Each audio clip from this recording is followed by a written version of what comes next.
Healthy ആവണം അല്ലേ? അപ്പൊ നടക്കാൻ പോകണം, അല്ലെങ്കിൽ ജിമ്മിന് പോകണം, അല്ലെങ്കിൽ വർക്കൗട്ട് ചെയ്യണം. അത് മാത്രം മതിയോ? ഒരിക്കലും അല്ല. അത് വെറും നമ്മളെ ബോഡിയിൽ കണ്ടോ, വെറും 20% മാത്രമേ പ്രാധാന്യമുള്ളൂ. ബാക്കി 80% എന്താ കിടക്കുന്നത്? നമ്മളുടെ ഫുഡ് ഹാബിറ്റ്, നമ്മുടെ ബോഡിക്ക് വേണ്ട ന്യൂട്രീഷൻസ്. എന്താണ് ന്യൂട്രീഷൻസ്? 18 തരം എസെൻഷ്യൽ ന്യൂട്രീഷൻസ് നമ്മുടെ ബോഡിക്ക് വേണം. വിറ്റമിൻസുകൾ വേണം, മിനറൽസുകൾ വേണം, മൈക്രോ മൈക്രോ ന്യൂട്രീഷൻസുകൾ വേണം. അതിനേക്കാൾ ഉപരി നമ്മൾ കഴിക്കുന്ന ഭക്ഷണത്തിൽ 1/3 ഫൈബർ അടങ്ങിയ ഭക്ഷണങ്ങളായിരിക്കും. അത് മാത്രം മതിയോ? കുടിക്കുന്ന വെള്ളത്തിന്റെ അളവ് അത് കറക്റ്റ് ആയിരിക്കണം. നമ്മളെ റെസ്റ്റിന്റെ അളവ് കറക്റ്റ് ആയിരിക്കണം. ഇതെല്ലാം പ്രോപ്പറായി ചെയ്യുന്ന ആളുകൾ ഇന്ന് ഹെൽത്തി ആയി, ഹാപ്പി ആയി, ഒരു 70 വയസ്സിന് മുകളിൽ എനർജറ്റിക് ആയി നടക്കുന്നുണ്ട്. അപ്പൊ നമുക്കും വേണ്ടേ ഒരു 70 വയസ്സിന് മുകളിൽ ജീവിക്കുക? അതിനുവേണ്ടി നമ്മൾ എന്ത് ചെയ്യണം?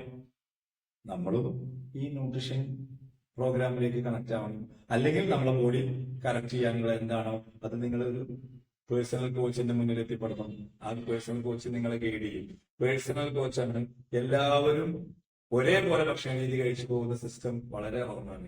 ഓരോ വ്യക്തിക്കും എന്താണോ ആവശ്യം, എന്താണോ ഡെഫിഷ്യൻസി, അതിനെ കവർ ചെയ്ത് കഴിക്കുന്ന ന്യൂട്രീഷൻ പ്രോഗ്രാം. അതിന് നിങ്ങൾ റെഡി ആയിക്കോളൂ. ഞാൻ നിങ്ങളെ ഹെൽപ്പ് ചെയ്യാം. കോൺടാക്ട് ചെയ്തോളൂ.